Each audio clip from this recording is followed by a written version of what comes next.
What do rappers like just as much as women, cars, and gold? Anime.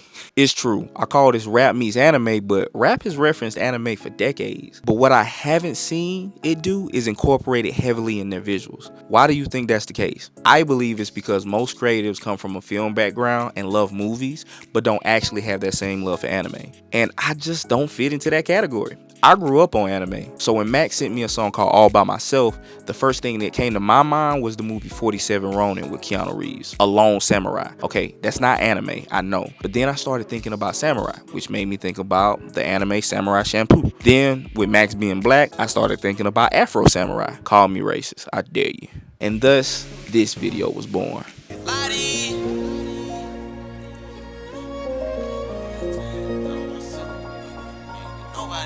Side note, this is probably the last time you guys will get a Max video because unfortunately, he died not too long ago. He was a really close friend of mine, something like a little brother, so feel free to leave a long live Max in the comments. Now, this song really captured what he felt inside, like he was all by himself and he just had to get it the hard way.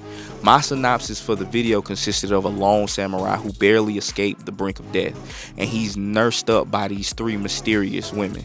But at the end of the video, he realizes that they never existed and he got better through his own will. So I started with Googling several reference images on samurai, but everything I was drawn to was animated photos. I really wanted to create my own live action version of an anime, and so I ended up sending this photo to my DP Ben Voorhees. Right, I sent him an animated photo as a reference for an actual video. I wonder what his first thoughts was on that. I had multiple feelings. I was a little bit like, oh I don't know. I don't know how I can make this work. I knew I wanted a really dope location for the visual, somewhere with a waterfall. This would add a ton of production value. So I googled different locations and came across this really cool waterfall in Manchester, Tennessee, which I think was about 4 hours from my house. But I was really invested into this video, so that wasn't gonna stop me. The key was finding somewhere that wasn't far from the main road, since we would have to carry a ton of equipment to wherever it was. So 2 weeks before the shoot, me, my younger brother, and my son visited the location. We found the different spots we thought would be cool to shoot at. We got into the water to figure out what areas might be dangerous or safe, because I didn't want anyone getting hurt on the day. It was actually a ton of fun. We went swimming and my brother took a bath.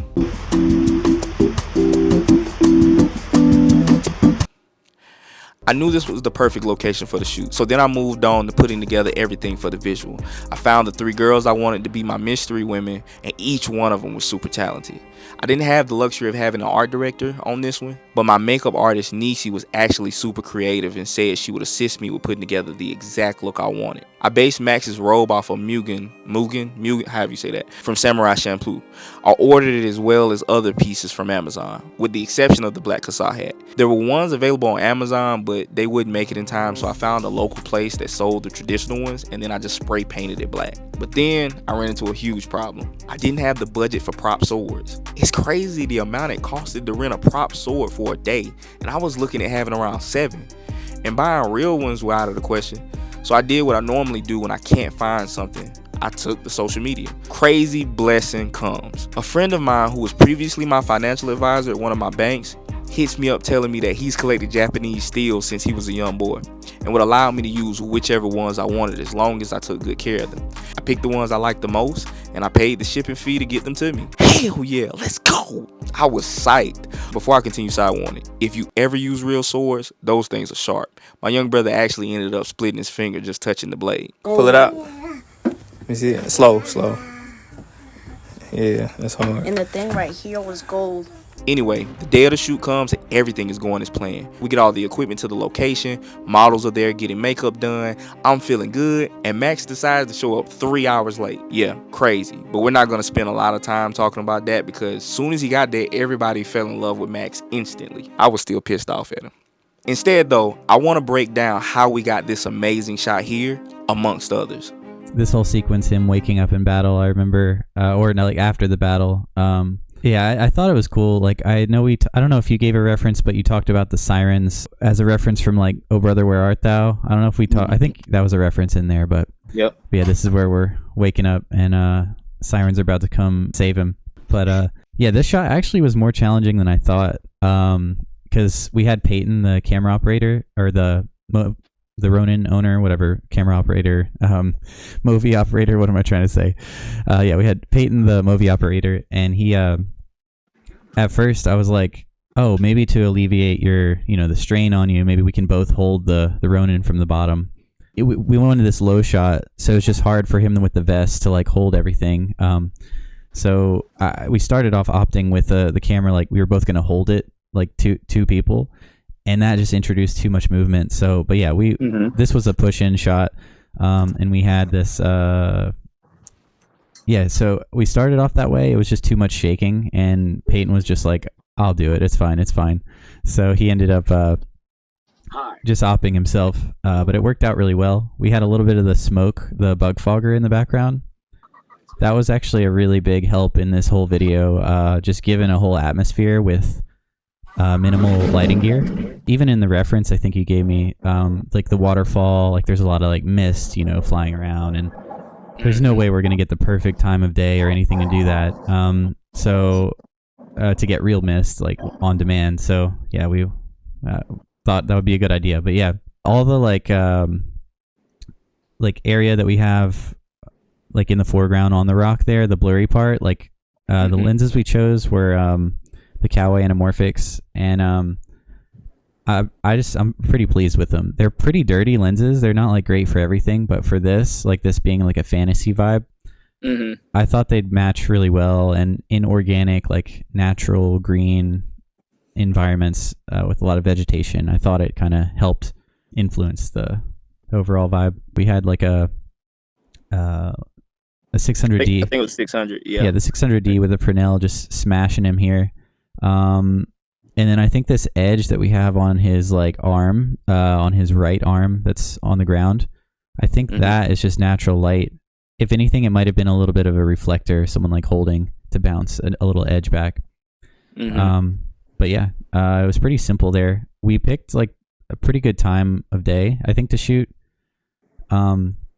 At this point, we were pretty much all in shadow, so I had to bring in some light. And you can see the shadows on him are pretty dark, so it's pretty crunchy here, but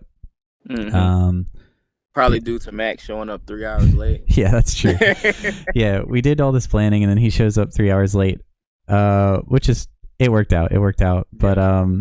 But yeah, we also, so when I scouted, or at least I don't think I could scout, but I scouted from you ended up scouting on your own, sent me the pictures, and then from that address I like found where it was, and I used an app called Sunseeker where it shows you like the arc of the hold on, I think I have a I thought you were going to say Ark of the Covenant. Yeah, Ark of the Covenant. No, I don't have a screenshot of that document, but yeah, I do have the screenshot somewhere of the arc, the sun path that we had. Oh, that'd be dope. I love that. And I think we wanted to start at like 10 a.m. That was going to be like perfect.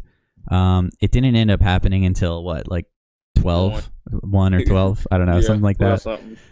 But yeah, in theory, that would have worked great. However, I knew we'd need, no matter what, I knew we were in this valley. I knew we'd need like some good firepower. So in this, it was kind of like a harder, like a more aggressive scene. I felt like, he's all bloody. These people are coming to help him. I thought it'd be okay to go with a little harder light for this.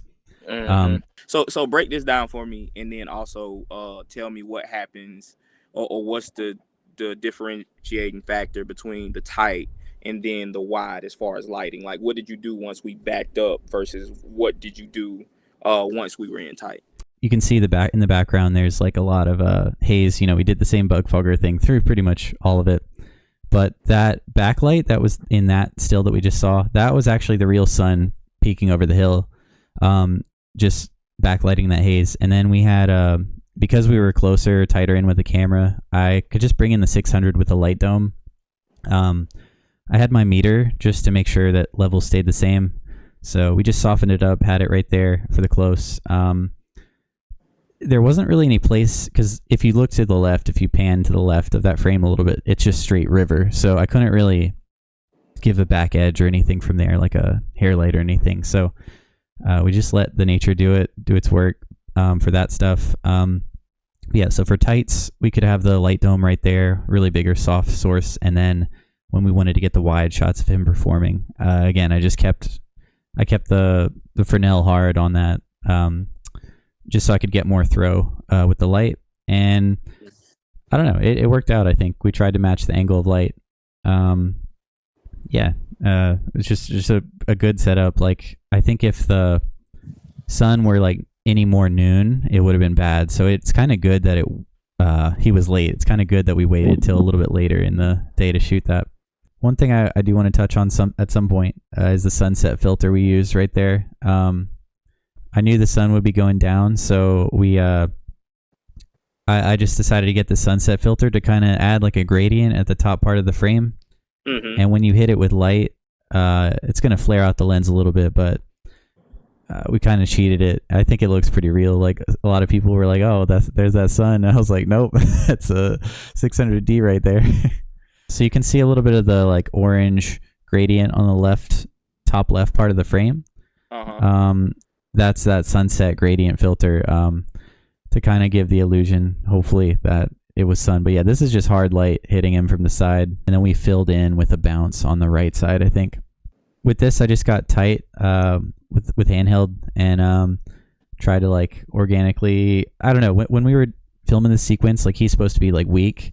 So I was trying to not make the camera look shaky per se, like annoying, but I tried to make it look like the audience was like struggling a little bit. The audience was struggling too. It came out great. I was trying to mimic his like movement a little bit. But yeah, honestly, the light that was hitting his hand might have just been ambient sky from the canopy that we had.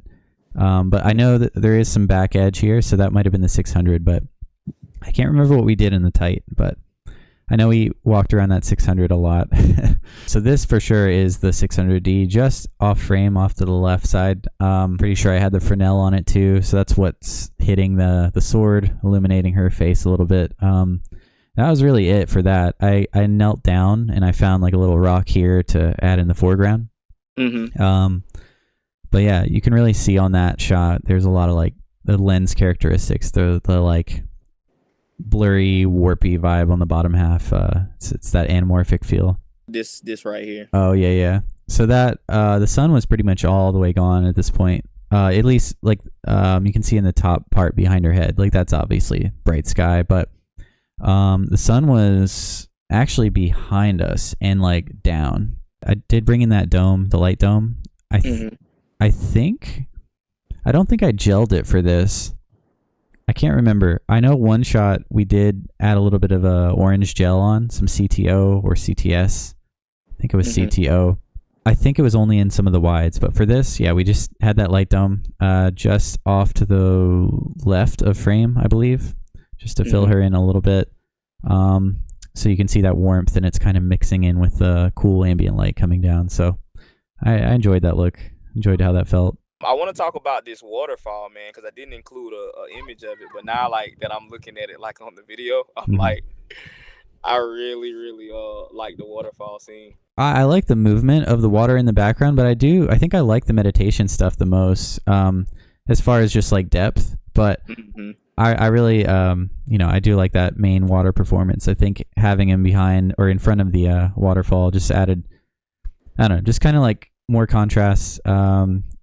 His black hair, like the shadows on him and stuff, really popped off of just the rapids that we had. For that, it was pretty minimal. We had like a little bounce for highlight, and I think that was about it. What are your favorite takeaways from that video? If everyone was there on time, that's obviously the first one. Probably the biggest takeaway. It was just really rewarding, unique idea.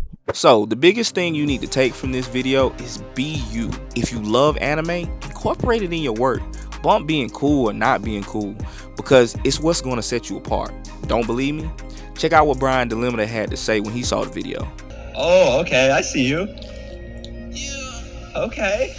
Holy shit, this is shot sick. Yeah, this might be the hardest video we're gonna see.